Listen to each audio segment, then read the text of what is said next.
പുലരിക്ക് പിറക്കാതിരിക്കാനാവില്ല, അതൊരു അനിവാര്യതയാണ്. ഇരുട്ടിന് മൂടിവെക്കാനാവില്ല ഒരു സത്യത്തിനെയും.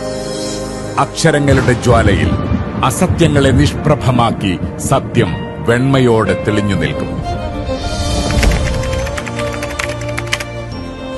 1926 June 26 Kozhikode town ഹാളിൽ വച്ചാണ് സമസ്ത കേരള ജംഇയ്യത്തുൽ ഉലമ ഔദ്യോഗികമായി രൂപീകൃതമായത്. പാരമ്പര്യ ഇസ്ലാമിക വിശ്വാസങ്ങളിൽ നിന്ന് വ്യതിചലിച്ചുകൊണ്ടുള്ള പുതിയ പരിഷ്കരണ പ്രസ്ഥാനങ്ങളുടെ കടന്നുകയറ്റമാണ് സമസ്തയുടെ പിറവിക്ക് നിദാനമായതെങ്കിൽ, സുന്നത്ത് ജമാഅത്തിന്റെ ആശയങ്ങളും നിലപാടുകളും സ്വതന്ത്രമായി പൊതുജനങ്ങളിലേക്ക് എത്തിക്കാനാണ് സമസ്ത പ്രസാധന രംഗത്തേക്ക് കാലെടുത്തു വെക്കുന്നത്.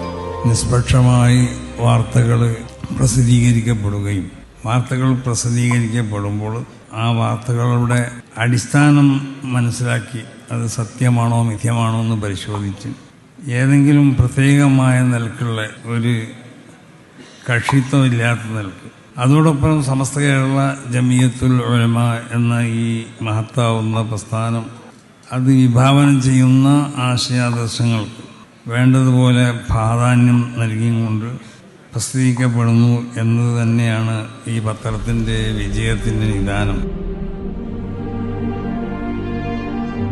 1929 അൽ ബയാൻ മാസിക ആരംഭിച്ചുകൊണ്ടാണ് സമസ്ത പ്രസിദ്ധീകരണ രംഗത്തേക്ക് ആദ്യ ചുവടുവെച്ചത്.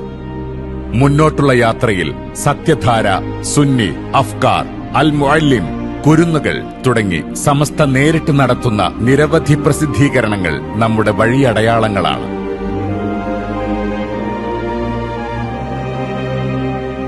സമസ്തയ്ക്ക് സ്വന്തമായൊരു പത്രമെന്ന സ്വപ്നത്തിന് 4 പതിറ്റാണ്ട് കാലത്തെ പഴക്കമുണ്ട്. 2014 സെപ്റ്റംബർ 1 സുപ്രഭാതം ദിനപത്രം യാഥാർത്ഥ്യമായത്. നമ്മുടെ ചരിത്രം, വർത്തമാനം, ആശയങ്ങൾ, നിലപാടുകൾ എന്നിവ ലോകത്തോട് നിർഭയം വിളിച്ചു പറയാൻ നമുക്കൊരു മാധ്യമം ആവശ്യമാണെന്ന തിരിച്ചറിവാണ് നമ്മെ മുന്നോട്ട് നടത്തിയത്. പ്രിന്റിംഗ് മീഡിയ തകർച്ചയിലേക്ക് നീങ്ങിക്കൊണ്ടിരിക്കുന്നു എന്ന വിലാപം ഉയരുന്ന സന്ദർഭത്തിലാണ് സുപ്രഭാതം ദിനപത്രം ഒരു വ്യാഴവട്ടം പൂർത്തിയാക്കാൻ പോകുന്നത്. കേരളത്തിലെ മാധ്യമരംഗത്തേക്ക് 2014 സെപ്റ്റംബർ 1 കടന്നു വന്ന സുപ്രഭാതം 8 എഡിഷനുകളായി ലോകമെങ്ങും നിറഞ്ഞു നിൽക്കുന്ന സന്തോഷകരമായ ഒരു സാഹചര്യത്തിലാണ് നിലവിലുള്ളത്. സത്യസന്ധമായ വാർത്താവതരണം കൊണ്ട് മാധ്യമരംഗത്ത് പരിമിതമായ സമയം കൊണ്ട് വലിയ മുന്നേറ്റമാണ് സുപ്രഭാതം നടത്തിയതെന്ന് പറയുന്നതിൽ അഭിമാനമുണ്ട്. എല്ലാ വാർത്തകളും കൊടുക്കാൻ കഴിയുമെന്ന് ഞങ്ങൾ ഉറപ്പ് പറയുന്നില്ല. എന്നാൽ ഒരു കാര്യം ഉറപ്പാണ്, ഞങ്ങൾ നൽകുന്ന വാർത്തകളൊക്കെയും 100% സത്യസന്ധമായിരിക്കുമെന്ന് അഭിമാനത്തോടുകൂടി തന്നെ പറയാൻ സാധിക്കും. കോട്ടുമല ബാപ്പു മുസ്ലിയാരായിരുന്നു സുപ്രഭാതം ദിനപത്രത്തിന്റെ പ്രഥമ ചെയർമാൻ. കോട്ടുമല ബാപ്പു മുസ്ലിയാർ എന്ന സൂര്യ തേജസ് തന്നെയായിരുന്നു സുപ്രഭാതം എന്ന ആശയത്തെ ഇന്ന് കാണുന്ന വളർച്ചയുടെ പടവുകളിലേക്ക് കൈപിടിച്ചു നടത്തിയത്. സയ്യിദ് ഹൈദർ അലി ശിഹാബ് തങ്ങൾ, ചെറുശ്ശേരി സൈനുദ്ദീൻ മുസ്ലിയാർ, കാളമ്പാടി ഉസ്താദ് എന്നീ സ്ഥാപക നേതാക്കൾ സുപ്രഭാതത്തിന്റെ നെടും തൂണുകളായി നിലകൊണ്ടു.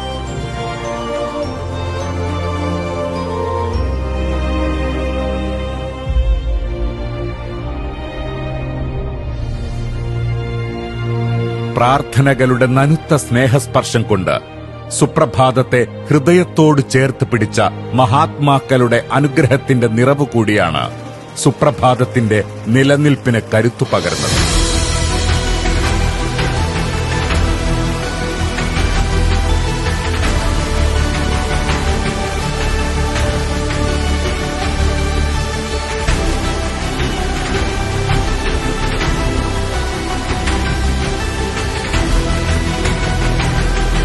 കലർപ്പില്ലാതെ, കന്മഷമില്ലാതെ നേരിന്റെ നേർക്കാഴ്ചകൾ, അരുതുകളോട് കലഹിക്കുന്ന സത്യസാക്ഷ്യങ്ങൾ, ആർജവത്തോടെ അടയാളപ്പെടുത്തുന്ന അക്ഷരപ്പൊരുളുകൾ. സുപ്രഭാതം ഒരു അനിവാര്യതയായിരുന്നു എന്ന് കാലം സാക്ഷ്യപ്പെടുത്തി. വിപണിക്കൊപ്പമുള്ള വഴക്കം സാമ്പത്തിക സുരക്ഷിതത്വമേകുന്ന പ്രലോഭന വഴികൾ തീർക്കുന്ന വർത്തമാനകാലത്ത് നിലപാടുകൾ ബലികൊടുക്കാതെ നീതിക്കൊപ്പം നേരിനൊപ്പം നിലകൊണ്ട ഒരു ദിനപത്രം. സമസ്ത കേരള ജംഇയ്യത്തുൽ ഉലമ പ്രതിനിധാനം ചെയ്യുന്ന ആശയം അംഗീകരിക്കുന്ന മഹാഭൂരിപക്ഷം വരുന്ന മലയാളി മുസ്ലിം സഹോദരങ്ങൾക്കിടയിൽ അനിവാര്യമായ സാഹചര്യം വന്നപ്പോൾ പത്രത്തിന് തുടക്കം കുറിച്ചു. പത്രത്തിന് തുടക്കം കുറിച്ചതോടുകൂടി വലിയ മാറ്റങ്ങളാണ് പ്രബോധന പ്രചാരണ പ്രവർത്തനങ്ങൾക്ക് ഉണ്ടാക്കി തീർത്തത്. കേവലം ഒരു പത്രമല്ല, നേരിനോട് നീതി പുലർത്തുന്ന സമ്പൂർണ്ണ ദിനപത്രമെന്നത് സുപ്രഭാതത്തിന്റെ വളർച്ചയുടെ വഴികളിൽ ഈ നാട് നൽകിയ അംഗീകാരം തന്നെയായിരുന്നു. സുപ്രഭാതം തുടർന്നു വരുന്ന ഒരു രീതി വാർത്തകൾ എങ്ങനെയാണ് പൊടിപ്പും തൊങ്ങലും വെച്ച് അവതരിപ്പിക്കാൻ സാധിക്കുക എന്നതല്ല, വാർത്തകൾ എങ്ങനെയാണ് സത്യസന്ധമായി നിഷ്പക്ഷമായി വായനക്കാരിൽ എത്തിക്കുക എന്നുള്ള ഒരു രീതിയാണ്.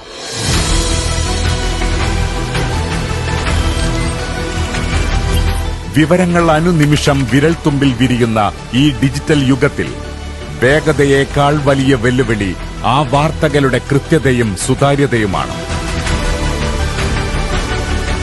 സാങ്കേതിക വിദ്യയുടെ അതിവേഗ പാതയിൽ സഞ്ചരിക്കുമ്പോഴും സത്യത്തിന്റെ കരുത്ത് ചോർന്നു പോകാത്ത വാർത്താ സംസ്കാരമാണ് സുപ്രഭാതം പങ്കുവയ്ക്കുന്നത്. അത്യാധുനികമായ പ്രിന്റിംഗ് ടെക്നോളജിയുടെ കരുത്ത്, ലോകത്തിന്റെ ഏതു കോണിലുമുള്ള വാർത്തകൾ തത്സമയം ഒപ്പിയെടുക്കാനുള്ള ഹൈടെക് സംവിധാനങ്ങൾ. എന്നാൽ എല്ലാ സാങ്കേതിക തികവിനുമപ്പുറം ഓരോ വാർത്തയ്ക്കും പിന്നിൽ മായം കലരാത്ത സത്യസന്ധതയുടെ ഒരു മുഖമുണ്ട്.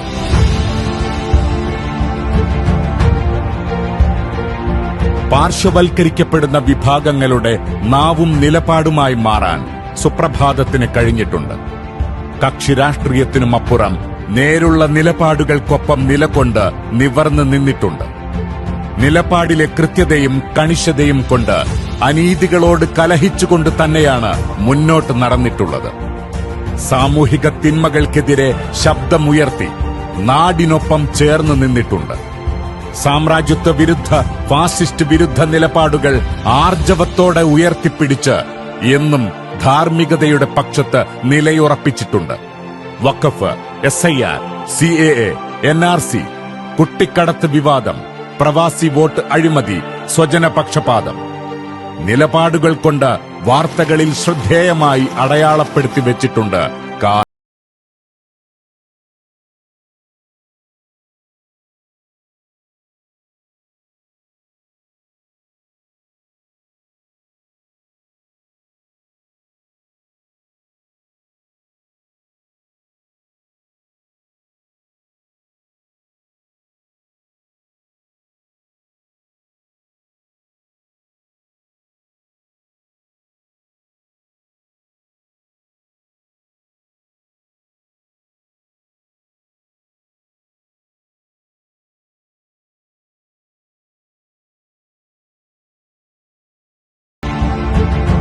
ഡിജിറ്റൽ മീഡിയകളുടെ പ്രാധാന്യം വർദ്ധിക്കുന്ന കാലത്ത് സുപ്രഭാതം ഡിജിറ്റൽ മീഡിയ രംഗത്തേക്ക് കൂടുതൽ ചുവടുറപ്പിക്കുന്നു. യൂട്യൂബ്, ഫേസ്ബുക്ക്, ഇൻസ്റ്റ അക്കൗണ്ടുകൾക്ക് പുറമെ വെബ് പോർട്ടലിലും സുപ്രഭാതം ശക്തമായ ഇടപെടൽ നടത്തുന്നു. വരുംകാല സുപ്രഭാതം ഓൺലൈൻ നവീന സാങ്കേതിക വിദ്യയുടെ പിന്തുണയോടെ പുതിയ കാലത്തെ അഡ്രസ് ചെയ്യുന്നതായിരിക്കും. സുപ്രഭാതം ഇവിടെയുണ്ട്. സാമൂഹിക ഉത്തരവാദിത്വം നിർവഹിച്ചുകൊണ്ട് അന്തസ്സോടെ, അഭിമാനപൂർവം. സാങ്കേതിക വിദ്യ മാറാം, വായനാശീലങ്ങൾ മാറാം, പക്ഷേ സത്യത്തോടുള്ള പ്രതിബദ്ധത മായമില്ലാതെ, മാറ്റമില്ലാതെ തുടരുന്നു. സുപ്രഭാതം, മലയാളത്തിന്റെ സുഹൃതം.